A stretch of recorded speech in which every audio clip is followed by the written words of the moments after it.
Well, it won't be sorted out today, but it is the basis of something we'll be discussing with the US as we do every day. I mean, look, the deal we announced, we always said it was jobs saved. It wasn't jobs done. You know, there are hundreds of thousands of people in work in the UK today, in the automotive sector, in the aerospace sector, because of what was achieved. There are other things in those sectoral tariffs like steel and aluminium where we got a good high-level agreement, but we've got to have the detail of that sorted out. And then there's the other negotiation on what the US calls reciprocal tariffs. So that's the 10% that's there. So look, on steel and aluminium specifically, we have a better deal than anyone else in the world, but it's not enough. We've got to get to where we really want to be, which is the removal of that 25% entirely. I'm confident of that. I wouldn't have announcements as a result of this visit today in the next few days. It's mainly a private visit from the president. But yes, we are continuing at pace to get that bottomed off and get to the position which I think we should be in, which is to have no tariffs in place on a key area like that. OK. I mean, you say that, you know, we got 10%, the EU got a 15% deal, didn't they? So we're in a better position than them. Is that a Brexit bonus?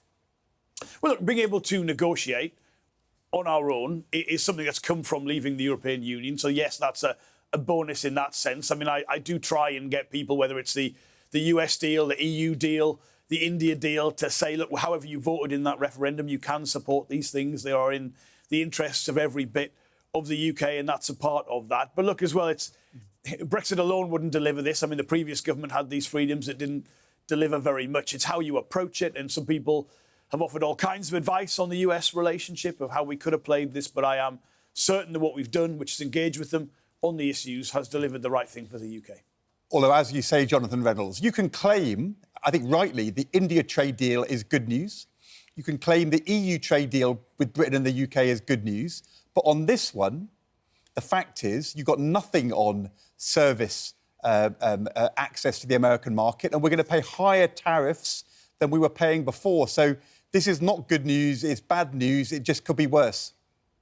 Well, it's good news in the sense it's better than what anyone else in the world has got, right? I mean, it's a different type of negotiation. Usually a trade negotiation with, say, India or the EU is how can you deepen the existing terms of trade. This has been about responding to a US agenda. But there's no point, Ed, just coming on a programme like this and saying, I wish the world was a bit different, a bit nicer. Sure. I wish this wasn't the agenda. You've got to deal with the world as it is. And we've done that, and we've got a better set of terms than anybody else. My view is there shouldn't be any tariffs between the UK and the US. But don't forget, Ed, when you're talking about tariffs, you're talking about, you know, your own people pay those. Yes, UK goods, for instance, to the US would be more expensive with a tariff in place. But it's the American public who pay those tariffs. So that's the decision any country has to make. But I am confident in the approach that we've taken and how we are continuing to have that negotiation to make sure we get this to the maximum possible benefit of every bit of the UK.